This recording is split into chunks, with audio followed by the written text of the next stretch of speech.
Hello dear learners, hope you all are doing well. So ML campus में सभी का welcome है। राजस्थान सफाई कर्मचारी की जो भर्ती पिछली सरकार के समय में आई थी, वही भर्ती अब इस सरकार के समय में आई है। इसमें लेकिन कुछ नए रूल्स को, कुछ नए नियमों को लागू किया गया है। ठीक है, आइए समझते हैं कि वो रूल्स क्या हैं और इसमें कितनी वैकेंसीज हैं इस बार और क्या क्या रूल्स को इसमें अप्लाई किया गया है। Let's have a discussion. देखिए, अगर हम पहले देखें, इसको थोड़ा सा समझ लेते हैं। अगर हम पहले देखें, राजस्थान सफाई कर्मचारी की भर्ती 2024 का है ये। ठीक है, टोटल जो वैकेंसी वो कितनी है? 23,820। 23,820 के लगभग ये क्या है, आपकी वैकेंसी है। अब देखिए, परीक्षा कौन दे सकता है इसके अंदर? एलिजिबिलिटी और परीक्षा कौन दे सकता है? एलिजिबिलिटी क्या है? कोई परीक्षा नहीं होगी। ठीक है, इसके अंदर कोई पेपर आपको पास नहीं करना है। सभी जो कैंडिडेट है इसके अंदर अप्लाई कर सकते हैं। जो आवेदन किए जाएंगे, अपनी जो विंडो ओपन होगी वो कब होगी? 7 अक्टूबर से शुरू होगी और कब तक चलेगी? 6 नवंबर तक चलेगी। नेक्स्ट पॉइंट देखिए, पहले से आवेदन किया है जिन्होंने, उनकी फीस नहीं होगी। इसका मतलब क्या हुआ? इसका मतलब ये है, पिछली सरकार के समय में जिन कैंडिडेट्स ने अप्लाई कर दिया था इस जॉब के लिए, ठीक है, उनकी फीस दोबारा नहीं लगेगी, उनको फीस नहीं देनी। क्लियर है? लेकिन उन्हें अप्लाई जरूर करना है। आप समझे इस चीज को? जो राजस्थान का जो पोर्टल है एसएसओ, जो एसएसओ की जो आईडी है, वहां जाकर आपको क्या करना है? वापस से इसमें आवेदन करना है। ठीक है, लेकिन अगर आपने पिछले गवर्नमेंट के टाइम में, पिछली सरकार के समय में आपने आवेदन कर दिया था तो आपकी फीस अब नहीं लगेगी, बट आपको आवेदन करना पड़ेगा। अगर आपने नहीं किया तो आपका फॉर्म रिजेक्ट हो जाएगा। क्लियर है?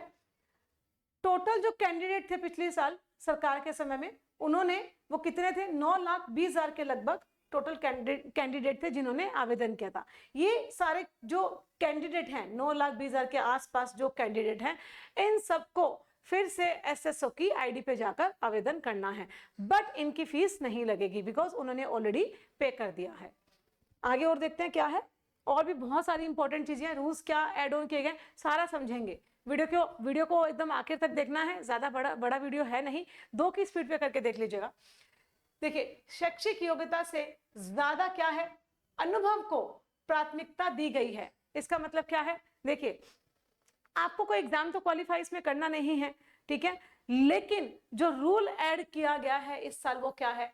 आपका एक्सपीरियंस। आपको नगर पालिका, नगर निगम या नगर परिषद से कहीं ना कहीं से, इन तीनों में से कहीं ना कहीं से आपको मिनिमम 1 साल का एक्सपीरियंस आपके पास में होना चाहिए। अगर आपके पास में वो एक्सपीरियंस नहीं है, in that case you are not eligible for this post. ठीक है, सबसे पहली योग्यता आपके अंदर जो है होनी चाहिए इस पोस्ट के लिए, आपके पास में 1 साल का अनुभव होना चाहिए। पिछले सरकार की अगर हम बात करें, पिछले सरकार के समय में क्या होता था? जो कैंडिडेट्स होते थे हॉस्पिटल से, किसी फैक्ट्री से, कहीं से भी 1 साल का या अपना जो है सर्टिफिकेट बनवा देते थे, एक्सपीरियंस सर्टिफिकेट, ठीक है, बनवा लेते थे। लेकिन अब वो नहीं चलेगा, क्योंकि आपके पास में ऑथेंटिक 1 साल का एक्सपीरियंस होना चाहिए। कहाँ से? या तो नगर पालिका, नगर परिषद या नगर निगम से आपके पास में 1 साल का एक्सपीरियंस लेटर होना चाहिए। उसी बेस पे आप इस जॉब के लिए अप्लाई कर सकते हैं। सबसे इंपॉर्टेंट पॉइंट है ये, इस साल की वैकेंसी का जो रूल ऐड किया है, सबसे ज्यादा इंपॉर्टेंट रूल यही है। महिला पुरुष दोनों ही आवेदन कर सकते हैं, कोई दिक्कत नहीं है।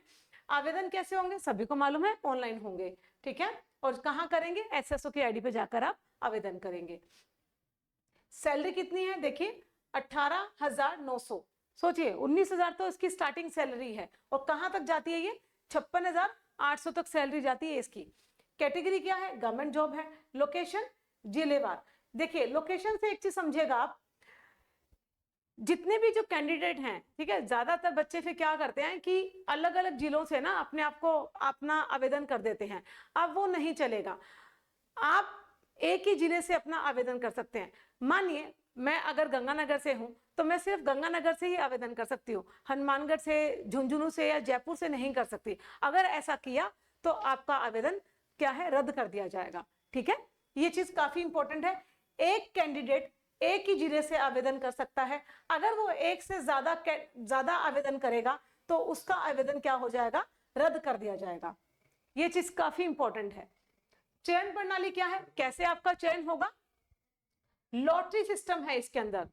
देखिए भाई, लॉटरी सिस्टम है, सभी को मालूम है जो लॉटरी लगती है वो किस्मत वालों की लगती है, सीधी सी बात है ना, लॉटरी हर किसी की तो नहीं लगती, जिसकी किस्मत होती है उसकी लॉटरी लगती है। तो अपनी किस्मत को आजमाने के लिए, अपनी किस्मत को स्ट्रॉन्ग करने के लिए जाइए मंदिर में जाइए, भगवान जी को प्रसाद चढ़ाइए, उनकी पूजा अर्चना करिए, उनको थोड़ा सा बटरिंग करिए, है ना, आपकी किस्मत थोड़ी सी अच्छी हो तो लॉटरी में क्या होगा, आपका नाम आ जाए। चलिए, अपार्ट फ्रॉम दिस, ये एक मजाक की बात थी। लॉटरी सिस्टम से क्या होगा, आपका चयन होगा, ठीक है। प्रायोगिक परीक्षा, प्रायोगिक परीक्षा का मतलब है, मतलब आपको क्या होगा, देखा जाएगा कि आपको जो एक्सपीरियंस लेटर है आपका, उसमें सच में आपको एक्सपीरियंस है क्या, मतलब आपसे कुछ प्रैक्टिकल चीजें करवाई जाएंगी, जैसे सफाई, सड़क पे झाड़ू लगवा के देख सकते हैं, कोई नाली वाली साफ करवा के देख सकते हैं कि आपको आता है क्या, आपने जो लेटर 1 साल का एक्सपीरियंस लेटर आप दिखा रहे हैं, क्या वाकई में आपको एक्सपीरियंस है, क्या आपको आता है, वही चीज है, ठीक है। साक्षात्कार, 1 साल का आपको अनुभव होना चाहिए, मतलब जब भी आप अपीयर होंगे आपके पास में 1 साल का एक्सपीरियंस होना जरूरी है। और कहां से, नगर पालिका से, नगर परिषद से और नगर निगम से। आप किसी फैक्ट्री से, किसी हॉस्पिटल से, किसी बिल्डिंग से आप एक्सपीरियंस लेटर नहीं लिखवा सकते, वो बिल्कुल बैन है, वो चलेगा ही नहीं। नियम में बदलाव किया गया है, क्या बदलाव है, 2 वर्ष के लिए अस्थायी नियुक्ति होगी आपकी। जब सारी चीजें आपकी वेरीफाई कर जाएंगी, आप मान लो अप्लीकेबल हैं, सारी चीज आपकी वेरीफाई कर रही हैं, तो 2 साल के लिए आपको अस्थायी नियुक्ति मिलेगी, ठीक है। परमानेंट जॉब नहीं मिलेगी आपको, 2 साल के लिए आपको अस्थायी नियुक्ति मिलेगी, आप काम कर सकते हैं 2 साल के लिए। आपके काम के बेसिस पे, काम के आधार पर आपको क्या होगा, परमानेंट जॉब आपको नियुक्त किया जाएगा। क्लियर है। आगे देखिए, योग्यता। अब देखिए आपके पास में क्या क्या चीजें होनी चाहिए, आप हमेशा अपने पास में क्या क्या चीजें रखें, आधार कार्ड, जनाधार कार्ड, आयु प्रमाण पत्र, 2 वर्ष का कार्य, आपको मालूम है 2 वर्ष का अनुभव, मान लो जहां ये 2 की जगह 1 करिएगा, सॉरी ये 1 है यहाँ पे, इसको आप 1 कर लीजिएगा। चरित्र प्रमाण पत्र 6 महीने से पुराना नहीं होना चाहिए।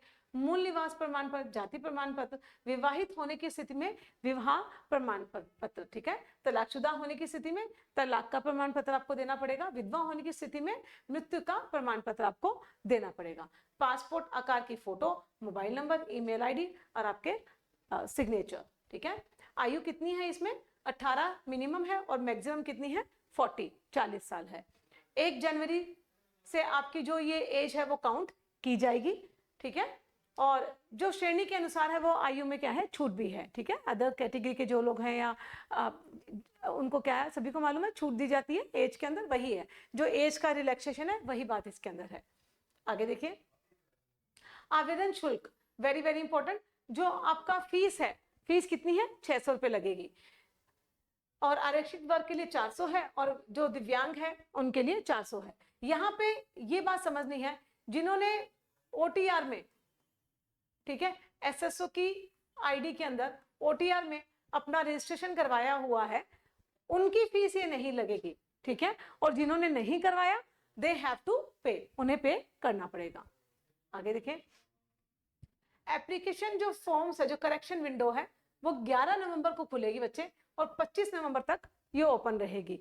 और जिसकी जो फीस है करेक्शन विंडो की, करेक्शन फीस कितनी है, 100 रुपीज।